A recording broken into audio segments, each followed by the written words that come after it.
Y tenemos otros ADNs no codificantes. Entonces, por ejemplo, están los intrones.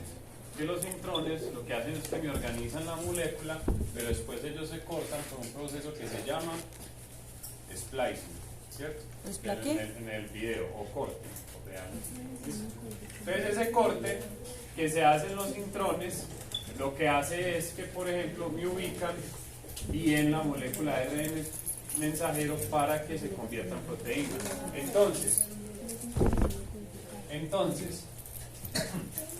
un ADN, vamos a poner aquí ADN no codificante, un ADN no codificante son los intrones.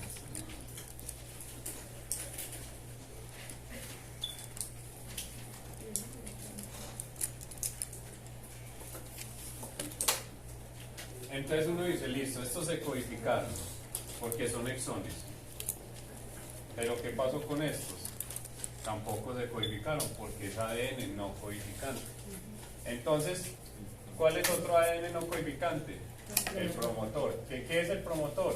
Es el que indica dónde se va a pegar la polimerasa para empezar la transcripción. O el ribosoma, perdón, dónde va a pegarse el ribosoma para empezar la transcripción. Y entonces, ¿cómo se llama? Es el promotor. Él dice, a partir de aquí en adelante, usted va a empezar a codificar.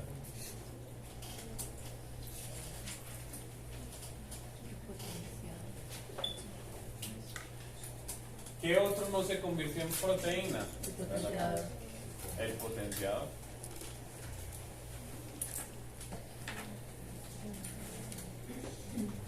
¿Cuál es la función de ese potenciador? Mejorar la eficacia de la transcripción para formar una proteína. Entonces, vamos a estar ahí.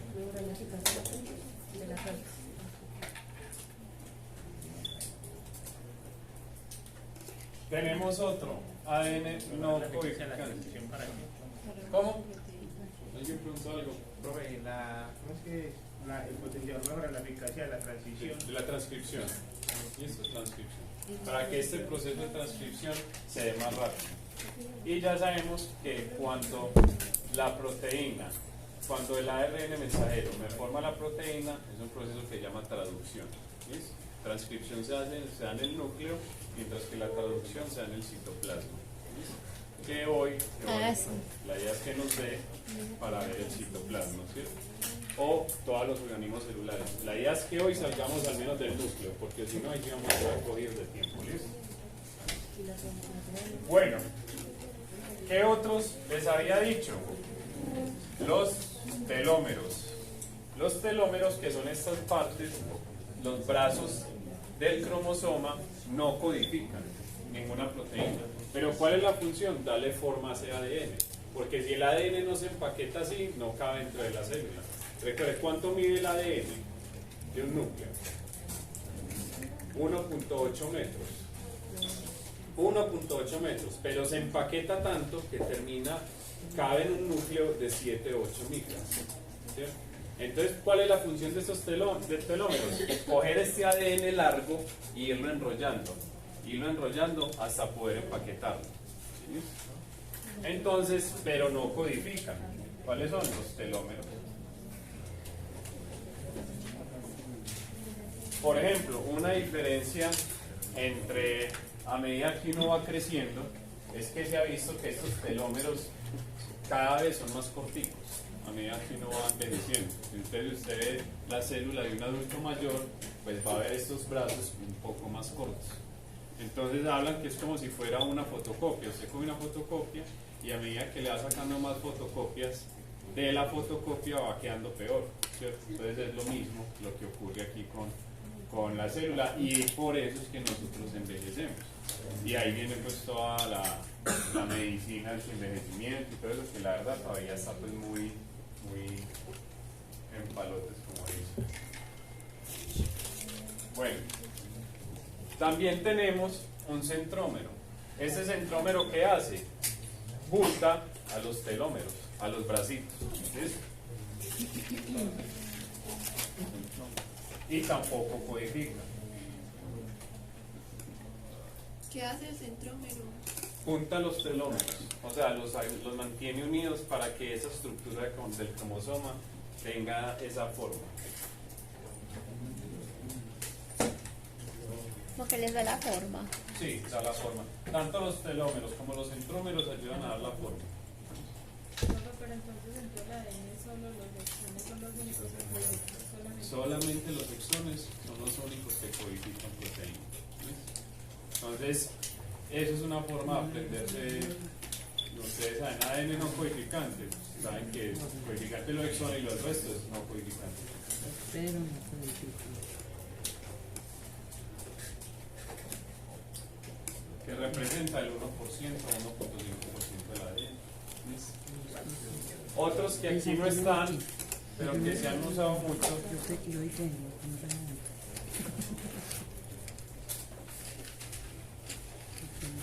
Los transposones. Transposones.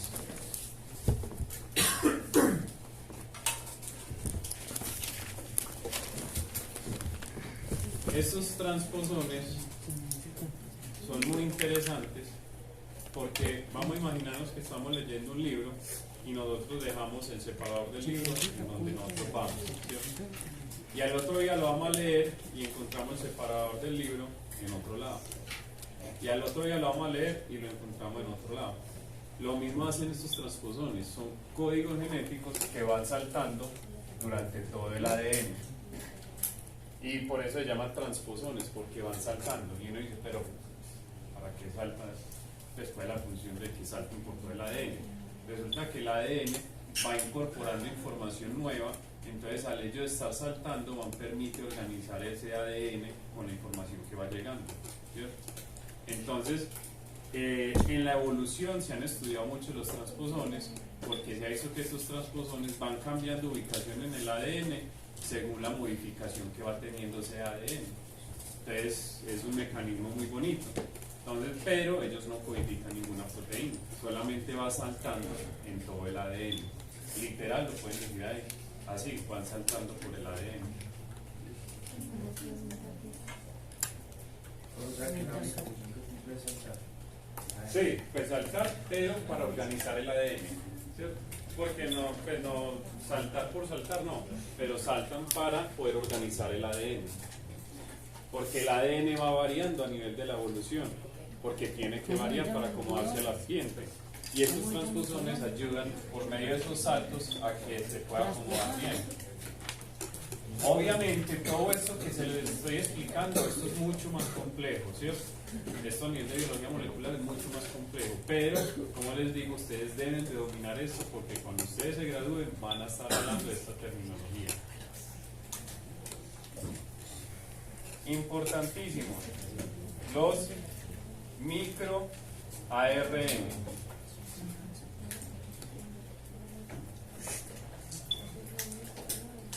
MicroARN son pequeños fragmentos de ARN que están en el núcleo y ellos salen al citoplasma y no permite que esta proteína llegue a formarse en una proteína. ¿Cómo hacen, por ejemplo? Pueden o destruir el ARN mensajero o ellos simplemente, que ya les voy a mostrar una imagen, simplemente pueden llegar y ubicarse con la ribosoma. Entonces en la ribosoma, ¿cuál es la función del ribosoma? ¿Qué se da ahí? Síntesis de proteína. Síntesis de proteína. Entonces se ubica en la ribosoma y bloquea la ribosoma para que no se dé la síntesis de proteína. Entonces contra el cáncer están usando microARNs artificiales para que bloquee los ribosomas de las células tumorales y no se repliquen y no hagan división celular. Entonces, hoy en día ya el fisioterapeuta está aplicando plasma rico en plaquetas, intraarticularmente inclusive. ¿Cree que en un futuro no podría estar aplicando microARNs artificiales? Sí. Puede que sí. Porque es que yo me gradué en el 2013 y en esa época era impensable que un fisioterapeuta pusiera una aguja, por ejemplo. Y ya cuántos fisioterapeutas están en la parte de acupuntura, terapia neural. Bueno. Y otro que hay, el ARN de cadena larga.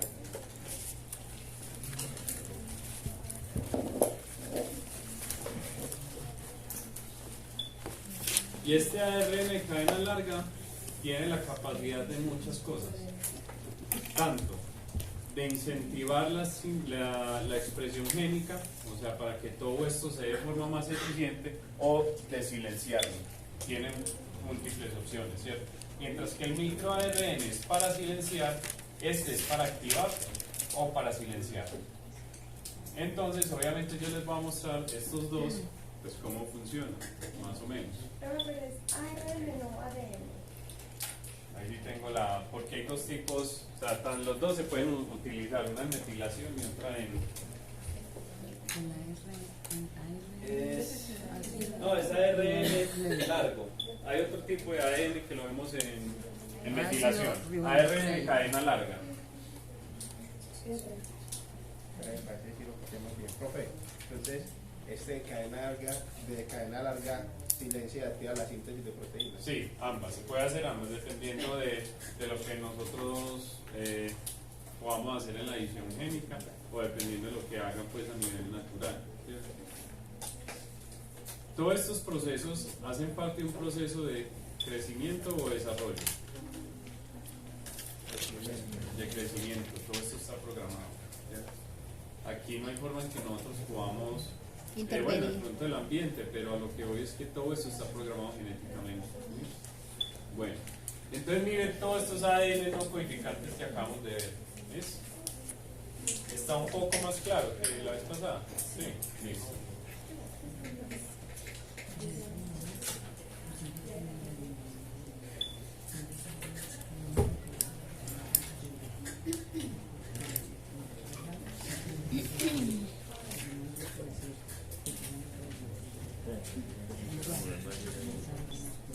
Estos son los microARNs. Yo les dije que le iba a explicar uno, el microARN. Aquí tenemos el gen diana. El gen diana es a donde vamos a actuar. El gen objetivo que vamos nosotros a silenciar. Entonces este ARN, microARN, se junta a una enzima que se llama DICEP y madura de pre-microARN a microARN. Y después se junta a un complejo de proteínas, que es un complejo de proteínas que actúan en el sitio de la transcripción. Entonces mire, viene el ADN que nosotros vamos a que se iba a codificar en proteína. Sale como el ARN mensajero para ir a los ribosomas. Pero llega aquí este microARN y se nos ubica donde va a empezar aquí el ribosoma a realizar la transcripción y nos lo permite hacer. Mire que el ribosoma llega acá y se bloquea. ¿Listo? Y también tiene la forma de que este complejo proteico, el microARN, tiene la capacidad de cortar ese ADN. ¿Para qué? Para silenciar la transcripción. Eso es un proceso espectacular, que uno ve hasta dónde está llegando la ciencia, y es muy bonito mirar que estamos pasando de, en vez de aliviar las células, aliviar el ADN. ¿Cierto? Como nosotros observamos también en la cadena larga de ARN, mire que ellos tienen la capacidad de ubicarse en el complejo de la ribonucleoproteína, del complejo del ribosoma, ¿para qué? Para activar los genes. O sea, puede facilitar la activación, pero también puede anclarse y no hacer que se ubique en el sitio de la transcripción, ¿cierto? También ayuda en procesos de epigenética, que son los que vamos a ver enseguida, que los necesito muy enfocados para eso, donde puede hacer procesos de metilación y acetilación. ¿Qué quiere decir procesos de metilación y acetilación? Que agregan grupos metilos o acetilos a las diferentes histonas para suprimir o activar la transcripción, que ya lo vamos a mirar. Y también puede coger este ARN de cadena larga y empalmarse con muchas proteínas, ¿con el fin de qué? De alterar esa transcripción. Entonces sabemos que esto lo podemos ayudar para tanto activar o inhibir la expresión génica, pero el que más se está usando desde la terapéutica es el microARN, porque es el que más sabemos cómo hacer para que silencie esa transcripción. ¿Listo? Que es muy importante por ejemplo en los osteosarcomas. Ese es un ejemplo de cómo se da. Se supone que cada proceso es diferente. Entonces, ¿ya qué es lo que se ha visto? Que en realidad el ADN no codificante es uno de los causantes de que la célula se pueda enfermar o se genera una proteína defectuosa. Antes se pensaba que era el ADN, que si nosotros teníamos un defecto en la transcripción, era simplemente porque el ADN codificante no hacía bien su trabajo. No, ya nos estamos dando cuenta que es el ADN no codificante el que posiblemente da las alteraciones en la transcripción celular. Entonces, a pesar de que regula la transcripción génica, como es una maquinaria tan grande, pues también tiene errores. Un sistema, entre más complejo es, más facilidad tiene errores, ¿cierto? Entonces, es importante tener en cuenta que nosotros, en realidad, si vamos a mirar, puede que sea el 0.5% del ADN encargado de las causas de nuestras enfermedades. Solamente ese 0.5%. Pero nos ha costado manipularlo, solo un 0.5%.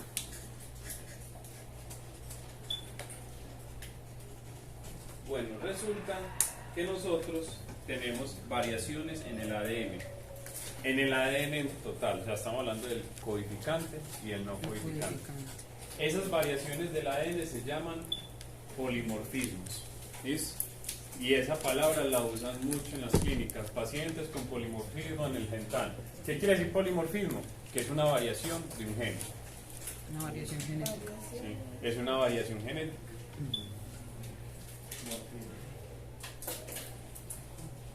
Y esa palabra la van a escuchar durante toda su carrera en los casos clínicos y sobre todo cuando vean rotación clínica. Se sientan a decir paciente con un polimorfismo que entonces tiene una anemia falciforme, en fin.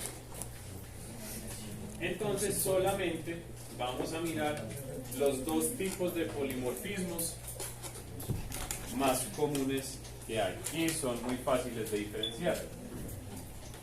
Entonces tenemos un polimorfismo de nucleótido único. ¿Qué quiere decir? Que varía un solo nucleótido.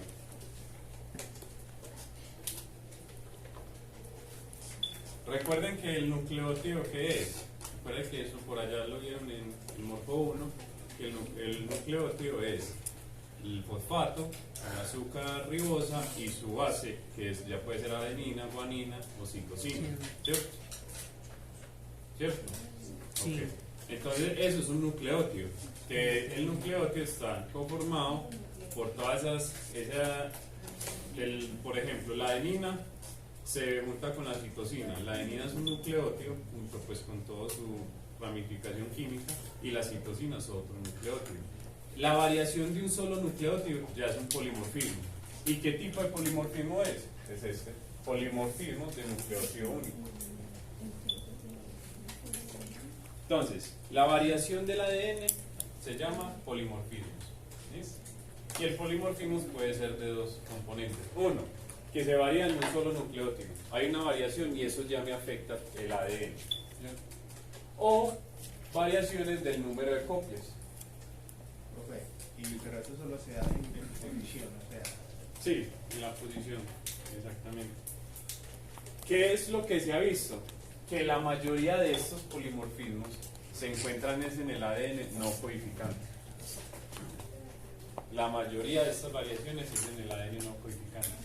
Gran diferencia con las variaciones del número de copias. ¿Por qué? Porque ese se ha visto que está tanto en el ADN codificante como en el no codificante. Hablan de más o menos un 50-50. Este es en el no codificante. Y este es tanto en el codificante como en el no codificante. Entonces una persona con síndrome de Down estaría ¿cuál en este? En este, exacto. Tiene un nucleótido y eso es lo que, esa alteración en el nucleótido me genera la trisomía 21. Polimorfismo de nucleótido. No codificante. Sí, lo que pasa es que aquí, vean, el 1% se localiza en regiones codificantes, el otro 99% en no codificantes. Por eso él dijo que la gran mayoría. La gran mayoría están en los no codificante, ¿cierto? O sea, solamente es como uno, sino que yo para no enredarlos, pues, pero para decir que el 1% está en las regiones que codifican, más bien les digo, todas están unidas en las regiones no codificantes, ¿cierto? Y variaciones del número de copias, estas sí están 50-50. Que esas variaciones del número de copias, que esto pues si no se lo tienen que aprender, pero por ejemplo, se duplican numerosas copias en una región. Entonces, adenina, tiamina, citosina, adenina, tiamina, citosina, adenina, tiamina, citosina, durante un recorrido muy largo. Son varias duplicaciones que se dan de ese ADN. Eso es una alteración del ADN. Porque el ADN tiene duplicaciones, pero no puede tener tantas. Porque si no, no va a ser capaz de codificar una proteína de forma correcta.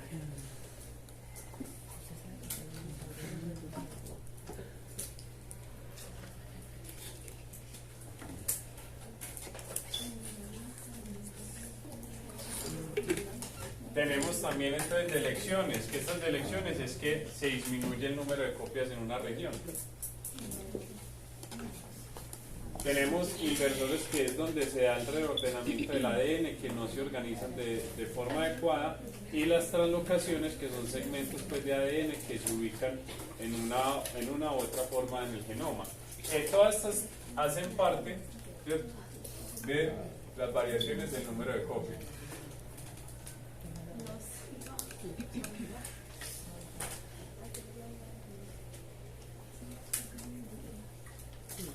Entonces, si yo les pregunto cuál es el polimorfismo más común en el ADN no codificante,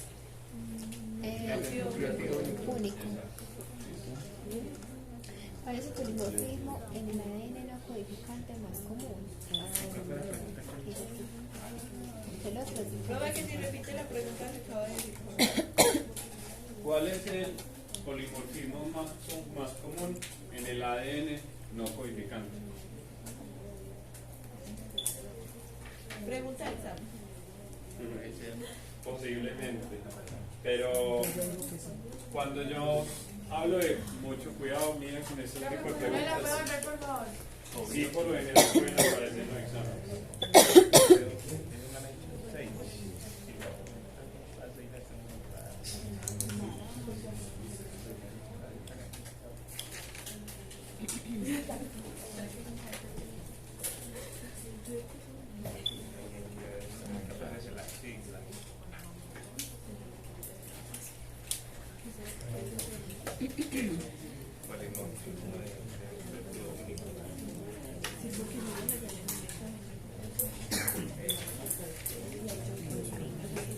Único.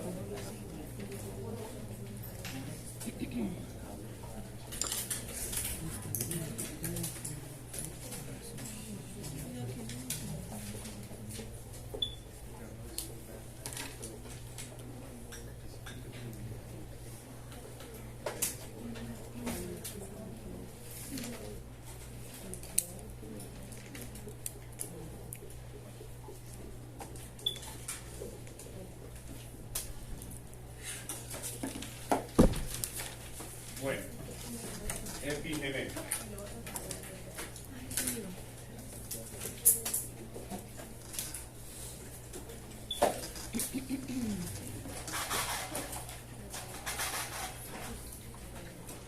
Acuérdense que nosotros veíamos un término que se llamaba epigenia, ¿cierto? La epigenia era cómo el ambiente modifica a una persona. La epigenética viene siendo algo similar, donde la epigenética es ese ADN así ya como viene, un ADN sanito, normal, después de que ya se está empezando a realizar esa transcripción, cómo nosotros o cómo el ambiente lo puede regular, ¿cierto? Entonces aquí en realidad es mirar que son alteraciones que puede tener la genética, pero no en su estructura base, sino cuando ya empieza ese proceso de transcripción. Entonces el ADN viene de una forma que así está codificado, pero cuando empieza la transcripción nosotros tenemos la capacidad de modificarlo. ¿Sí? Cuando se convierte por ejemplo en un ARN mensajero, tenemos la capacidad nosotros de silenciarlo, por ejemplo. Esto es muy parecida a la acción del ARN no codificando, se parece mucho, con la diferencia de que lo hacemos nosotros, ¿listo? Los seres humanos lo podemos hacer. Entonces, en realidad, es mirar que esta epigenética, la diferencia que nosotros hacemos es en la transcripción y en la traducción. Aquí es donde actúa la epigenética. ¿Qué es la transcripción? Cuando este ADN se empieza a separar y me forma una molécula de ARN, transcripción. Y ya la traducción es cuando viene por medio aquí en los ribosomas a generar la síntesis de proteínas.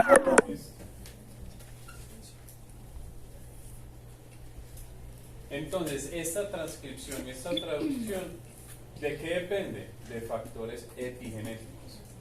O sea, después de que empieza la transcripción. El ADN está normal, aquí no estamos tocando ADN, pero después de que empieza toda esta maquinaria, ahí es cuando empieza a actuar la epigenética. Por ejemplo, factores ambientales o procedimientos genéticos que nosotros podamos meter en el cuerpo humano.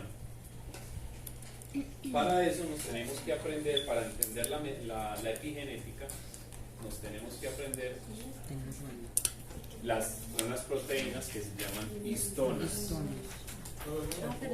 ¿Lo devuelvo?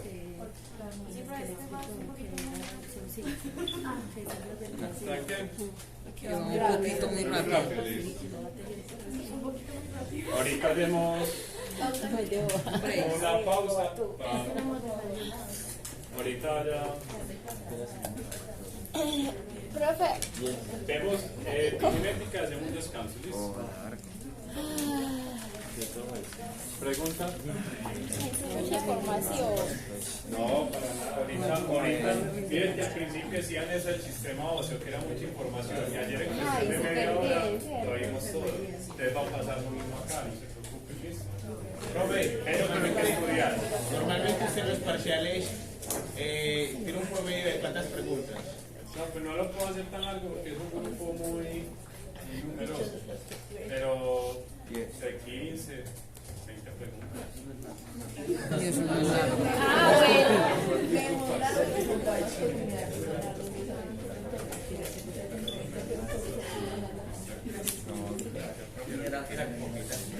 Entonces, la epigenética estudia cambios que se da en el proceso entonces de la secuencia del ADN. Pero la alteración, en fin, ¿cómo se llama una alteración del ADN? O una variación del ADN. Polimorfismo, ¿cierto? El polimorfismo es una alteración del ADN, ¿cierto? La epigenética no estudia la alteración del ADN. ¿Listo? La epigenética, ¿qué es lo que estudia? Los cambios que se dan después de que esa molécula de ADN quiera empezar el proceso de transcripción. ¿Listo? Entonces, la epigenética estudia cambios, ¿cierto?, en los genes que no implican alteraciones en la secuencia del ADN. ¿Listo? Creo así se los voy a dictar entonces para que no nos confundamos. La epigenética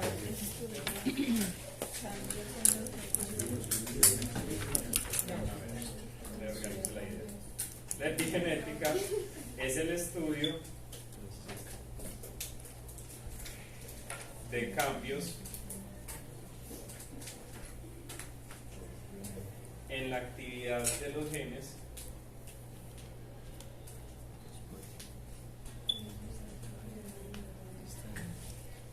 que no implican alteraciones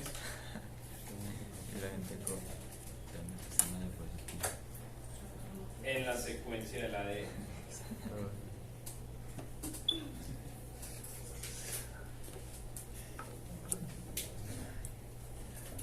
¿Listo? Entonces miramos que según eso que les acabé de dictar, no estudia el ADN como tal, sino que el ADN ya viene en su estructura, sino que estudia más bien lo que viene después, los cambios, exactamente. Porque las variaciones del ADN ya tienen un nombre que son los polimorfismos. ¿Cierto? Esto no estudia los polimorfismos. Es polimorfismo, variaciones. Yo nunca lo he visto. Epigenética, cambios. Exactamente. Profe, ¿qué viene siendo la polimerasa? La polimerasa, Una proteína. eso es una enzima, ¿cierto? Y esa enzima, bueno, pues las enzimas son proteínas. Entonces, la polimerasa es, aquí tenemos el ADN. La polimerasa desenrolla el ADN, ¿cierto?, para poder generar un ARN mensajero y mandar la señal de la porción del ADN que se quiere expresar en proteínas, ¿cierto? Entonces la polimerasa es la encargada de hacer eso. Que obviamente es un proceso muy bonito, pero no tenemos pues el tiempo para verlo. Yo quiero universidad con el pensamiento. Yo no sabía. Entonces, para entender bien la epigenética, tenemos que entender estas proteínas que se llaman histonas. Mírelas acá. Estas histonas, ¿cuál es su función principal? Enrollar el ADN. Mire el ADN como está, que recuerde que cuánto mide más o menos. 20, exacto. 1,80. Entonces, vemos que es muy largo. Entonces, ¿qué hace el ADN? Se empieza a plegar, se empieza a enrollar sobre estas histonas. Y estas histonas se empiezan a enrollar cada vez más hasta formar toda una fibra de cromatina y así formar el cromosoma. ¿Ves? Resulta y acontece que estas histonas tienen la capacidad de empaquetar más el ADN o de relajarlo.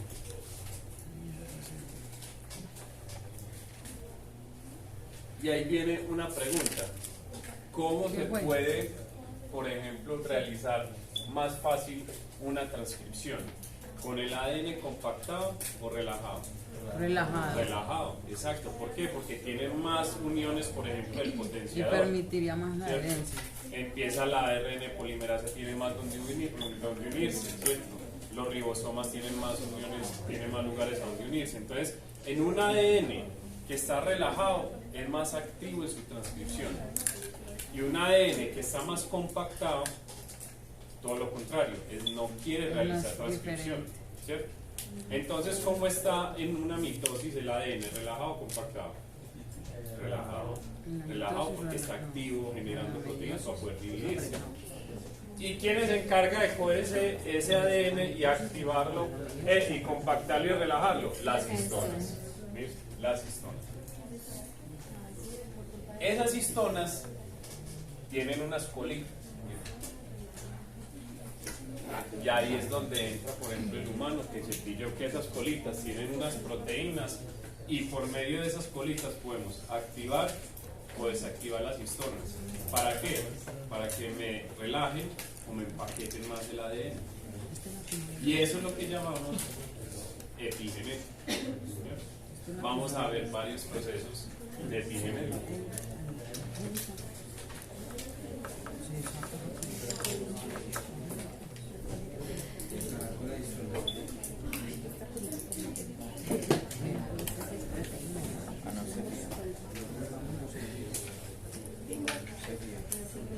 ¿Para qué lado fue?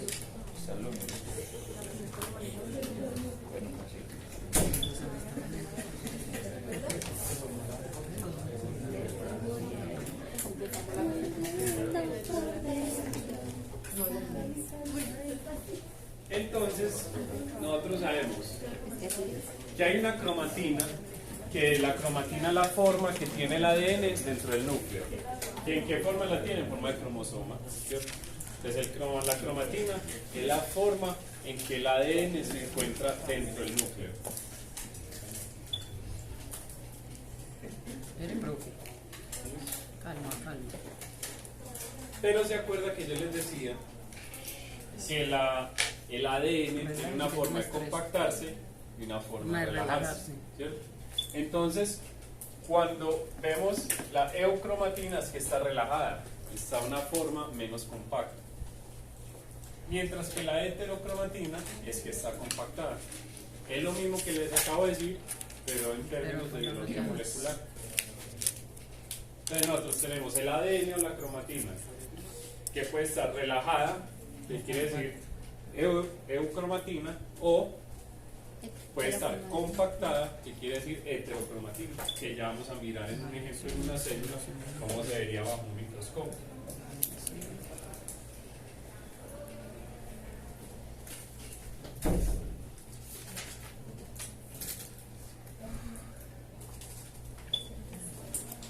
Todos estos temas, muchachos, que estamos viendo son del 2023, son temas súper actualizados que hoy en día se están trabajando a nivel Profe, mundial. el terreno lo padre. Listo.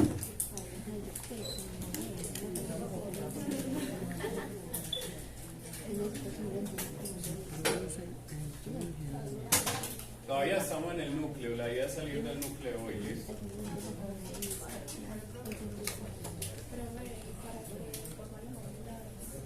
Sí, yo inclusive ya como tengo el aula virtual habilitada, yo las voy a subir ¿listo? Y las de la próxima clase como antes. De la próxima. Todas de una vez, si la Sí, tiempo. lo que hay veces yo las modifico y de acuerdo como voy viendo la clase, pero sí las puedo subir. El 1% se lo sale y se lo No puedo saludar.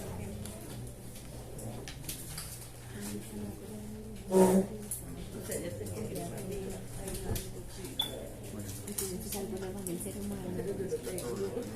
Usted no lo deja así.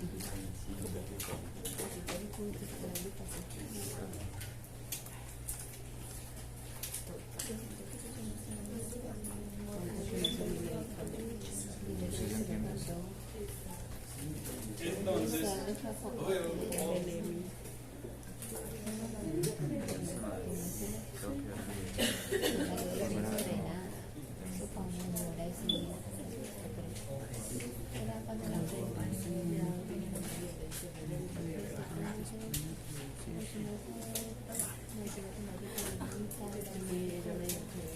pero como aún no creo que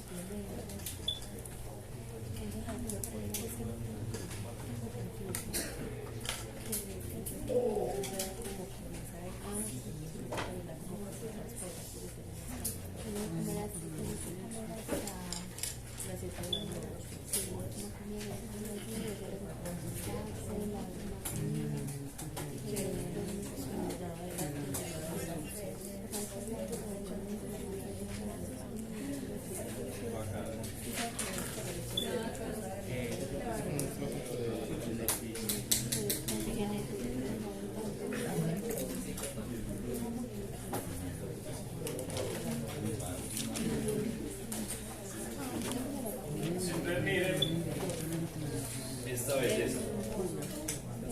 Aquí vemos un núcleo. Y miren que todo esto es cromatina. Y observemos que aquí casi la cromatina no se ve. ¿Por qué? Porque es eucromatina. ¿Y qué quiere decir que es eucromatina? que menos compacto. Menos compactada, exacto. Lo podemos decir como menos compactada o está como más suelta, más relajada. Pero observemos la heterocromatina. Aquí, ¿qué polimerasa se va a pegar? Ninguna, porque no tiene donde pegarse, está todo compactado, ¿cierto? Entonces, esa es una forma de que nosotros podemos mirar el ADN, ¿cierto? Aquí lo muestran, por ejemplo, la eucromatina, mire que casi no se ve, son unas líneas, y ya aquí compactada la heterocromatina, ¿saben? Supremamente compactada. La heterocromatina siempre va por los bordes. Pues sí, porque, o sea, no es que sea una camisa de fuerza, porque aquí podemos ver heterocromatina al lado del nucleolo, pero en una célula que está más activamente a nivel de mitosis sí se va a ver más alrededor, pero no es una camisa pues, de fuerza. ¿Sí? Bueno, aquí tenemos entonces los poros nucleares, que es por donde sale el ARN mensajero, ¿cierto? También salen pedacitos de ribosomas, ¿listo? En el nucleolo maduran los ribosomas, que eso lo vamos viendo de a poquito, pero para ir saliendo como de conceptos.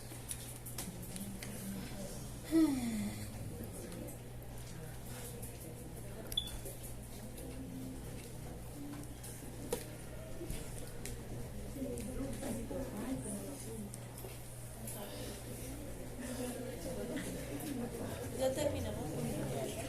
Faltan este y 2 diapositivas para terminar. Este poquito. Para terminar Y dos epigenética. Epigenética. Y después de epigenética vemos funciones de la célula de forma superficial, que ahí ya después miramos en el laboratorio, unificamos conceptos. ¿Listo? Bueno, entonces estas son las histonas, las que yo les mostraba. ¿Listo?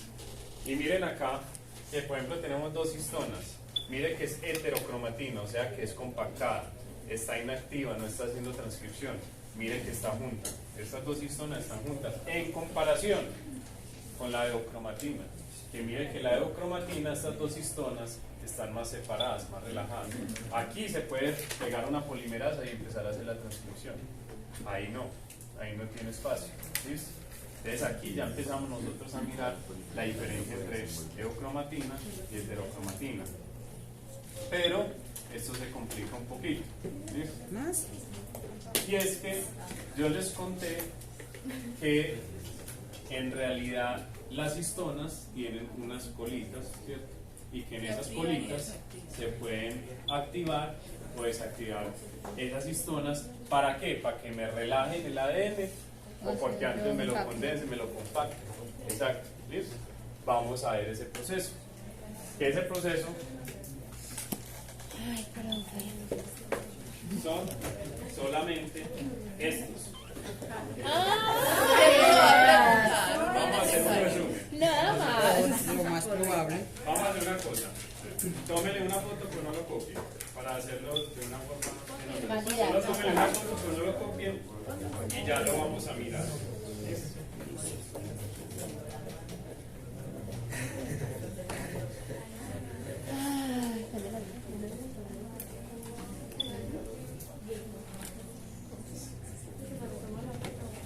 ¿Listo? Ustedes ya le tomaron la foto. Entonces ustedes me van a ayudar a mí. ¿Listo? Ay,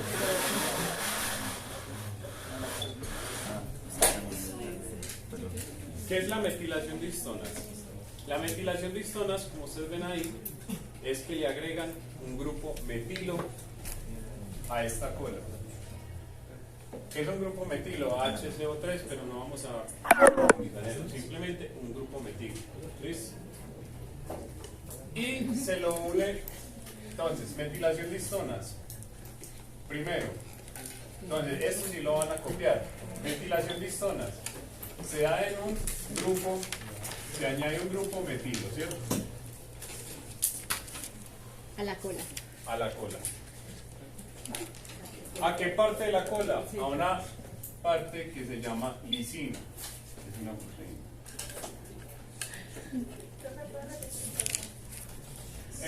En estas colas, ¿cierto? Yo le puedo agregar un grupo metilo, ¿cierto? Que es un compuesto químico. ¿Y a qué parte de la cola se le une ese grupo metilo? A la lisina, que es una proteína.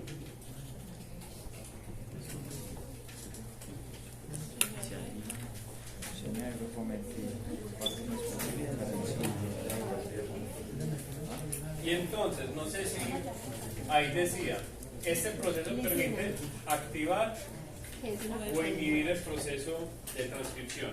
Miren ahí la foto. ¿Qué? Miren, tiene la capacidad de activar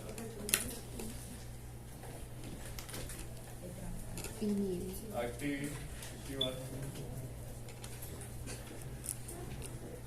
o inhibir ¿qué? La transcripción. Entonces esa metilación de histonas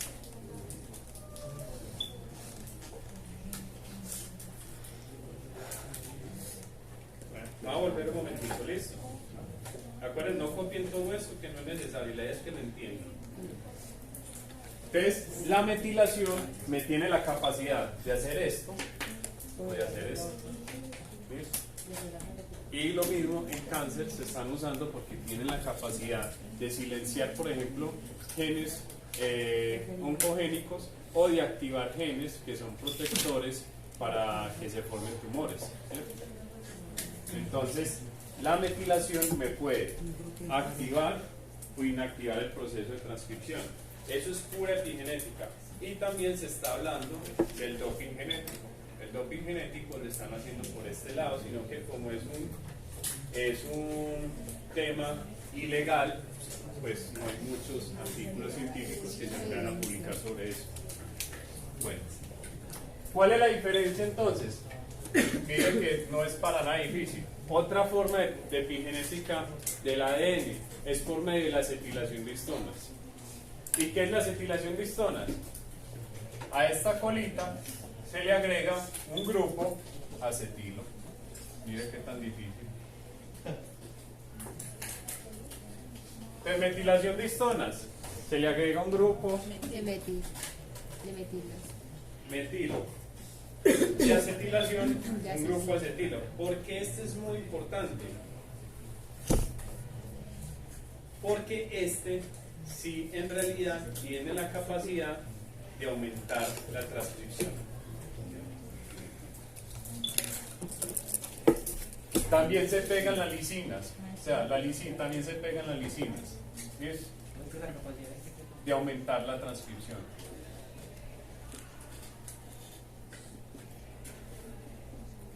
Sencillo.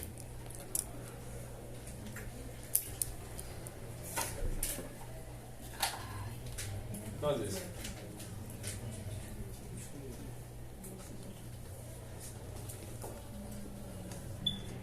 voy a dibujar las histonas. Entonces, en la escuela de histonas vemos que se puede agregar un grupo metilo, un grupo acetilo. El grupo metilo se encarga de activar o reprimir la transcripción. El grupo acetilo activa la transcripción. Y viene la otra, que es la fosforilación de histonas, que es que a esta cola le agrego un fósforo, un grupo fosfato. Usted mire que por el nombre ahí no tienen pierde. Y mire como dicen ahí. Estos ya sí tienen otra proteína en la cola que se llama serina.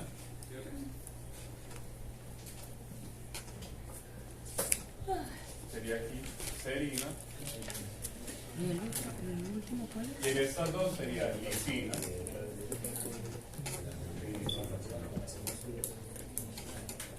En los dos son lisinas, en los otros dos. En metilo y acetilo son lisinas. ¿Listo?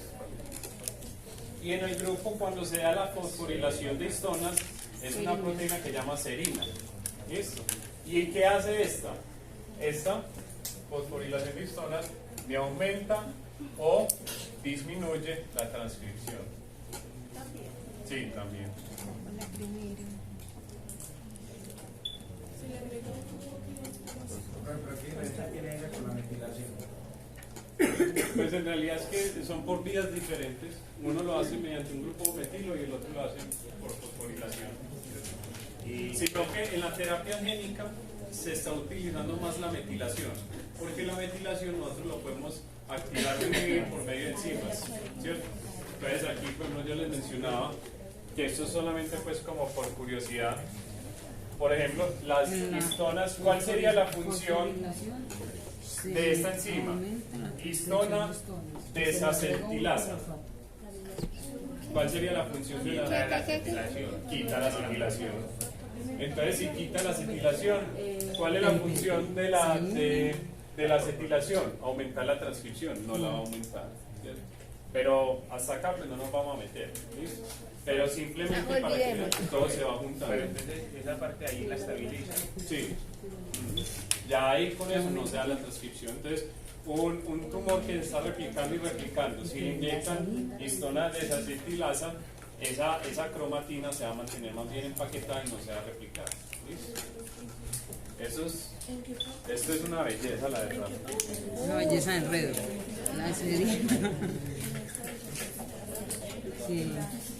¿Cuál sigue? Una muy fácil, metilación del ADN.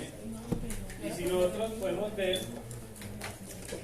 no los voy a enredar mucho, pero esta metilación del ADN es el mismo proceso, pero en vez de metilar la histona, metila directamente el ADN, o sea, la doble cadena. Aquí llega y pone ese grupo metilo.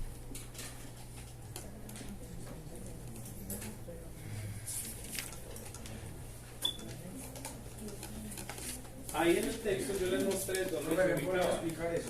Sí, claro. Vemos que esa metilación del ADN que yo les mostraba acá se da en regiones donde están la citosina y la guanina. Pero lo importante que yo quiero que sepan, este ADN, esta metilación del ADN, se da directamente en el ADN, no en las histonas. ¿Cierto? Supongamos, esta metilación, el ADN se da acá, miren, directamente en el ADN, no en estas colas. ¿Ves? Esa es la diferencia. ¿Y esto qué hace? Disminuye la transcripción. Entonces tenemos... O sea que es más difícil como codificar, ¿cómo se llama? Como intervenir. Pues, Exacto, la transcripción, la silencia, no se da la transcripción. ¿Listo? En la metilación de ADN. De ADN. No se da Pero no se da o la disminuye. La disminuye, la disminuye. Entonces, De la transcripción. tenemos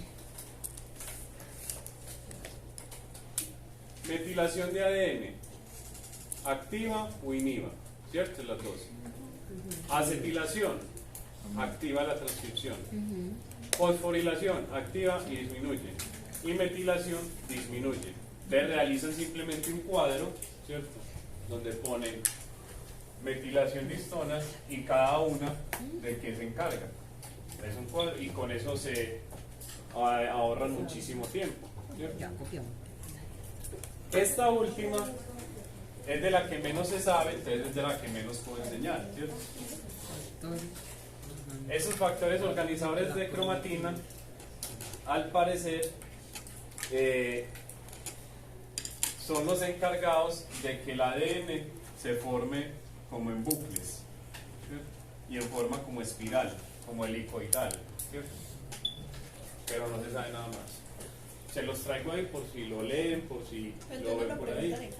Pero no, yo que les voy a preguntar de algo que ni los científicos saben, ¿cierto? Entonces, lo más importante es... no, Son los organizadores de en el 2000. son los encargados de que la ADN de profe. De que de que el ADN tenga una forma helicoidal. La ADN tenga. No digo que no, me lo pregunto.